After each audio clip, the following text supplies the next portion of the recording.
This is the Bryan Hyde Show. Well, hello there. Welcome to the show. I am joined by Eric Peters from Eric Peters Autos. Eric, how are you today? Well, I'm feeling very anti-Semitic today. How about you? Oh, man. I never know which way I can step anymore. Thanks to, Isn't it great? Well, and we say this kind of tongue-in-cheek, but this is actually really serious stuff. Now, my understanding is there was a bill that was going to be voted on last week in the House of Representatives, basically the anti-boycott bill. What are some of the provisions of this? Because this seemed like a real direct attack on free speech. Well, it was the most draconian thing that I've seen come across the table in quite some time. As I understand it, anybody who participated in a boycott of the state of Israel would be subject to a $1 million fine and up to 20 years in federal prison, if you can imagine that. Now, when we're talking about boycott, what does that mean? It simply means you decline to do business with somebody. You remember when people on our side, the right, thought it was appropriate to boycott Bud Light because of their pushing of the tranny agenda and Target? Yeah. Because this is a way to express your dissatisfaction by withholding your money. Like, I'm not going to support what you're doing with my dollars. That is probably the most peaceful way to protest and to express your dissatisfaction with something. And it was considered a completely legitimate tool by the right up until Trump got elected. And now all of a sudden, it's no longer legitimate if you dare to criticize the policies of the government of Israel. And I say that very, very carefully because it's being framed as somehow an attack on people who happen to be Jewish. And there's an important distinction to be made there. Unreal. I mean, now my understanding is this did not actually make it to a House vote. And I got to give credit to Marjorie Taylor Greene was like, I'm not going to vote for this. There's no way I'm going to stand up and vote for this because this is I'm going right down the rabbit hole here, Eric. Save me. It comes down to, if you were to say advocate for maybe the U.S. shouldn't be sending billions of dollars in military aid to Israel or fighting wars for Israel. If you were perceived as standing in the way of that foreign aid budget, would that be considered, boycotting or supporting a boycott? Of course, it would. It absolutely would. And what it is, it's of a piece with the tactic that was usually deployed by the left to impugn somebody's motives rather than address the facts. So, as an example, if during the pandemic you raised your hand and asked questions about the masking stuff, how does this actually work? Why are we doing this? This doesn't seem to make a lot of sense. And you pointed to facts that supported that point of view. You were portrayed as a peddler of misinformation. And now they're taking the next step to criminalize, what they style this hateful speech, when in fact, all you're doing is pointing out facts. Like, look, a lot of people are being slaughtered in Gaza, and I'm not comfortable with this. I think it's disproportionate. I think it's wrong. I don't like being compelled to hand over money that I work for to my government so that my government can then transfer it to this other government. And it's not because I don't like people who happen to be Jewish. It's because I don't like mass murder. No, that sounds very reasonable to me. But I'm sure for some people that's enough to have them hitting the independent thought button. Oh, we've got another one. Yeah, people have been really screwed with psychologically in this country. We saw it when, if you said, for example, I don't like the idea of men going into women's bathrooms because it's a man and men have no business being in women's bathrooms. Well, that was characterized as you're a transphobe. You hate people who, you hate them. No, I just don't like the idea of dudes going into women's bathrooms. I don't like the idea of, little girls or women having to play in sports with guys. Because it's disgusting. It's unfair. It's wrong. It's not that you hate people who have psychological problems and want to walk around wearing a dress or whatever. That's got nothing to do with it. But they use that to try to shut you up by making it seem that you're some kind of a bad person. And now they're doing it the same with regard to what the state of Israel is doing. They're trying to make it seem like if you raise your hand and question anything that this government does, then somehow you're some kind of a closet Nazi, and you have this agenda. You want to go and get people who are Jewish. You want to have another Holocaust or something, and it's shrill and it's absurd. And I do think that that's good in a way because I think that they have pushed it just a bit too far, just like the left did with all of the transphobe stuff, just like the Al Sharptons and Jesse Jacksons did with their racist catcalls. Anytime anybody questioned anything that was done in, along the lines of affirmative action quotas and DEI. Well said. No, I'm with you on that. I get tired of the games too that are played where, well, if you don't feel this way, then that makes you a thought criminal.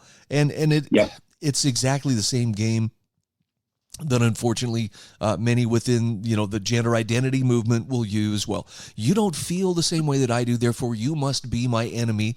And it's like they've never heard of the concept of you can accept someone without conforming. We do it all the time with whatever car you drive. I can accept that that you drive a Trans Am without feeling like everybody should have to drive a Trans Am and we should force it by law. Yeah, that's well said. I think one of the more pernicious aspects of all of this is that it is undermining goodwill among men. For example, with regard to what's going on with this anti-Semitic stuff, it's fomenting dislike of people who happen to be Jewish. And it's a really ironic thing because people are beginning to resent it. They're beginning to not like having their character impugned because they don't like and they're uncomfortable with what's going on over there in Gaza. And they don't like being called anti-Jewish, but the result of that is they're starting to get angry toward Jewish people, which is such a tragic thing because probably the majority of Jewish people don't support this stuff. Yeah, I would think so. It's the same problem that we have with our government. I think that probably the average Israeli, has more in common with us and what it's like to live under a corrupt government, than not. Yeah. We all get dragged along with this. Look what they did to us in terms of the black-white thing. It's become so much more shrill out there, so much more difficult for people to just treat people like people and get along because of the way we have been egged on against each other and encouraged to regard each other as some sort of a threat and as an alien kind of presence. And it's extraordinarily corrosive and cancerous. And I don't know what we do about it other than stand and refuse to be a part of it. So, for my own part, I'm not going to be silenced. I'm not going to shut up about what's going on over there and be made to feel like I'm some kind of an anti-Jewish person because I'm anti-mass murder and question what the government of Israel is doing. Right. No, I'm with you on that. And I'm gonna pivot from this into the real ID. The deadline is tomorrow, and I'm seeing a lot of people now. Folks, remember, if you don't have the star, you won't go far. And if you don't have the star, you won't go far. They could have used that one. That would have been wonderful, wouldn't it? That is actual propaganda copy from a couple of different airports I was in last week. And here's the thing that gets me. You and I have both drawn a line here, and my business partner actually pushed back a little bit on me yesterday and said, by you not getting that real ID driver's license, I mean, look at everything else that the government has on you, everything else that they know about you. What are you really accomplishing? Mm-hmm. And I had to think about it, and I thought, well, that's a question I'd kind of like to pose to you as well. Eric, if a person says, no, I'm not going to get it. I mean, in the grand scheme of things, okay, so there's one less passenger likely on a commercial airlines, but talk to me about why sometimes that is the right thing to do, even if it's not, directly changing policy. Well, it's just a mask. It's a small ask. Remember that? Oh, yeah.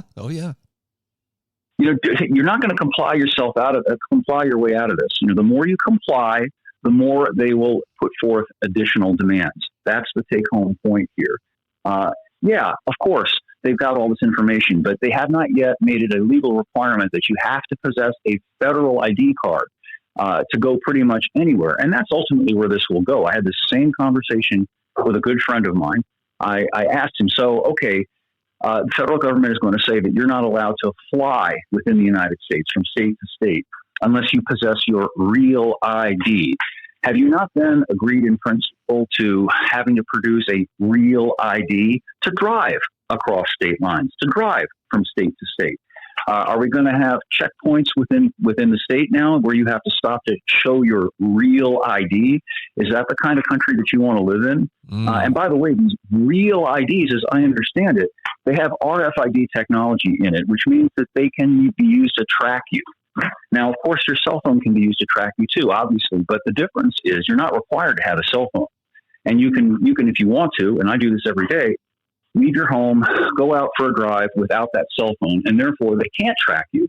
But you're running a real risk if you don't have your ID on you and you get pulled over by a cop. And more to the point, if you need to transact business, if you are going to the bank to make a deposit or cash a check, a lot of times they will absolutely require that you hand over an ID in order to transact your business. So effectively, you are going to be forced to carry this RFID embedded federal ID card with you everywhere. And I think, as regards to your business partner and as regards to my old friend, I think people have gotten so beaten down psychologically, so PTSD by all of this over the past 50 years that they just think, oh, like you said, it's no big deal. No big deal. They already know all this stuff.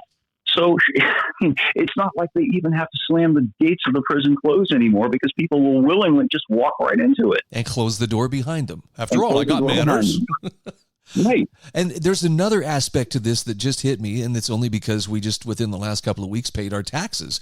But in order to pay your taxes, especially if you don't want to, drop a snail mail check and the whole 9 yards, if you want to do it electronically, it's an extremely cumbersome ID process to make sure it's really you. And I could very easily see this becoming, well, we need to know that it's you, but we won't believe it's you until we see your real ID. Well, how am I supposed to pay my taxes? Well, I don't know, but we'll be coming after you if you don't. You see what I'm saying? It's another bit of leverage. What I see are the pieces all coming together, and I think Trump is just the guy to do it.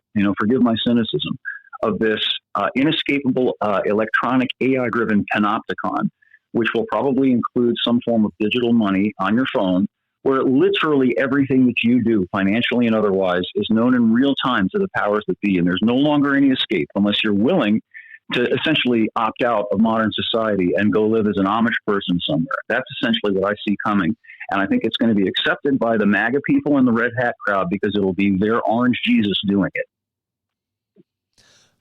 Sorry, I'm looking for cynicism there, and frankly, I see more realism than cynicism on your part. This is not an excuse just to hate on the orange man. This is tyranny coming in, but it has a Republican flavor, so a lot of people are going to smile and swallow it down. Yeah, I mean, I'm not wanting to tear into the orange man. But I think it's a fair point to make that if Orange Man had campaigned on a promise that I'm going to give you the real ID, you will have to show your federal passport. Do you think people would have supported that? No. Yeah. It's astonishing to me that he decided, where did this even come from? It's been held in abeyance for 20 years. Nobody was talking about this. All of a sudden, he's talking about it. Didn't we vote for less rather than a more authoritarian government?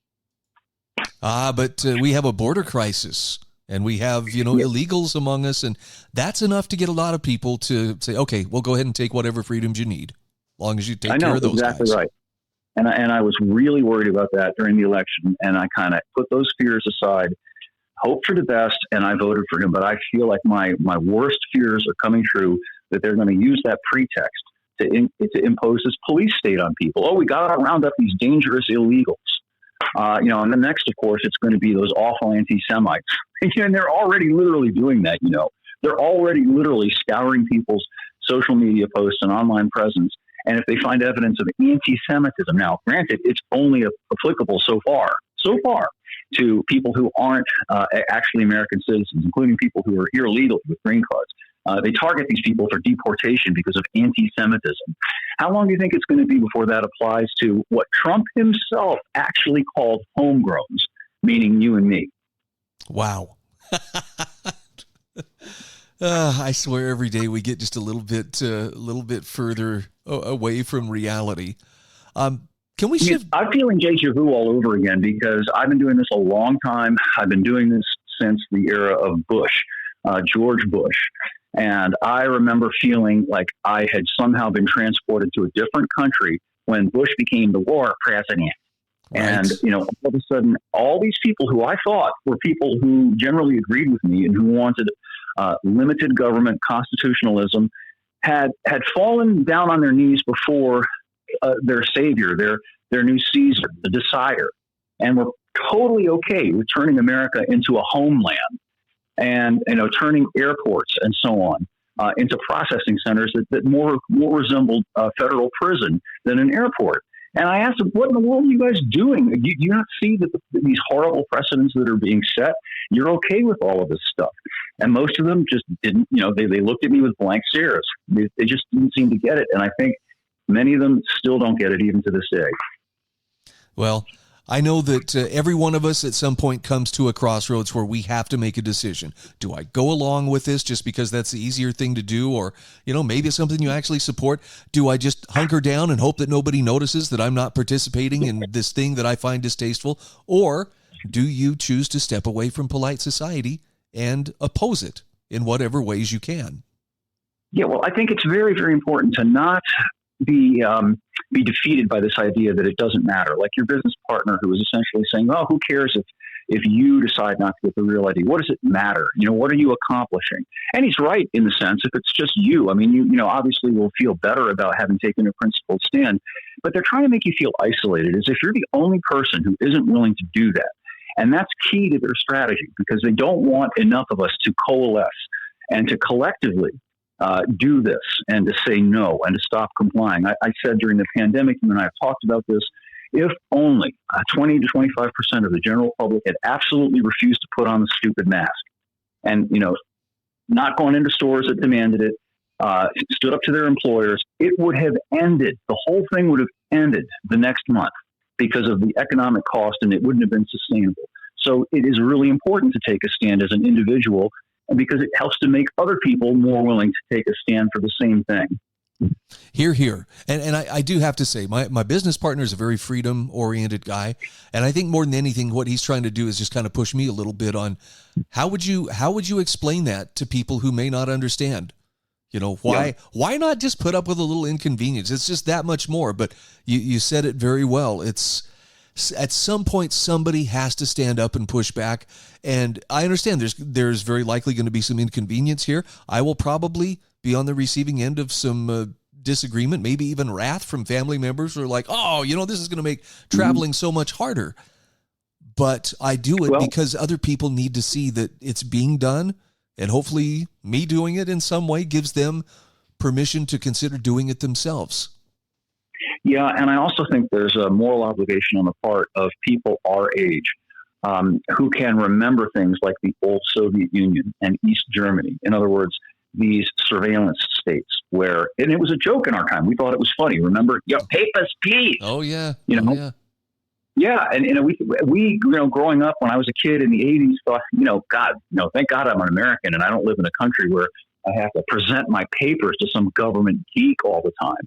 Well, here we are, and I think part of the reason why is that we've got now probably at least one and even two generations of people who have no living memory of the Soviet Union and of East Germany. And so they're kind of like, like just sort of kittens who don't understand that there's a threat here. They don't get it. They don't see where all of this stuff leads. They think it's benign. They have no historical context. And I think it is incumbent upon us to help provide that historical context. Hear, hear. All right, we got a couple minutes left here. I want to ask you about something automotive. In particular, your article on the affordable truck. Mm-hmm. That's something I dream about. And frankly, as I look at especially the nicer trucks out there, man, we're getting pretty close to $100,000 for starters on a good, nice, especially turbo diesel truck. Yeah. Do you remember the movie adaptation of 1984 by Orwell starring John Hurt? Oh, yeah. Remember, there's a great scene in it where Winston, the lead character, is talking to one of his friends, and the friend is talking about how Big Brother has increased the chocolate ration. Oh, yes. But in fact, the chocolate ration has been reduced. And I think that that's a good way to understand what's happening here. Initially, I thought when I first caught the story, I thought, oh, good. Dodge is going to try, Ram is going to try to make its Ram 1500 more affordable because it's become unaffordable. And that's kind of sort of true. What they're doing is bringing out a version of it for 2026 that's less expensive than other versions of the 2026 Ram. However, it's still more expensive than the 2025 Ram by several $1,000s. So, now it's $45,000, whereas you can still buy, as of this model year, the base price of a 25 Ram 1500 is about $40,000. So it's going up by about $5,000, but they're trying to say it's more affordable, which it kind of sort of is in an Orwellian sense. I just want the regulations to roll back so I can get myself a nice Hilux and be happy. The regulations are a part of it, and I absolutely beat that horse a lot because I think it's worth beating. But there's another aspect of it. It is that we have become habituated as a society to things we can't afford. What do I mean by that? Well, back in 1989, my college roommate, he's one of my oldest friends, he lives just down the road from me, bought himself a brand new F-150, and he paid about $11,000 for it, which comes out to about $24,000 in today's money. And this is a half-ton truck, but it didn't have 20-inch wheels. It didn't have a turbo hybrid engine. It did not have an LCD touchscreen. It did not have a stereo system. It didn't even have AC or an automatic transmission. That's why it was affordable. Today's base trucks are essentially luxury trucks. They all come with automatic transmission, climate control, LCD, stereo, all of that. And that's nice if you can afford it. The problem is increasingly people cannot afford it. But we're kind of carried along by this riptide in which people who can't afford these things are willing to finance them. So the vehicle manufacturers build them that way. It's more money for them. The problem is increasingly we can't afford it. And now they have oriented their entire production line of manufacturing plants and assembly processes on the premise of building one size fits all loaded vehicle for everybody. And it's just a recipe for the train hitting the wall, which I think we're getting very close to. All right. Well, as always, when I need automotive knowledge, Eric, you are the guy I go to. Thanks again for your time today and shedding some light on the status of the First Amendment. Looks like we got some work ahead of us, doesn't it? Absolutely. I'll see you in the gulag. Exactly. I hope our cells are close by. I'll be tapping out messages. Thanks again. Eric Peters, I've got a link to his website in my show notes at thebryanhydeshow.com. Show notes for May 6th, 2025. This is The Bryan Hyde Show.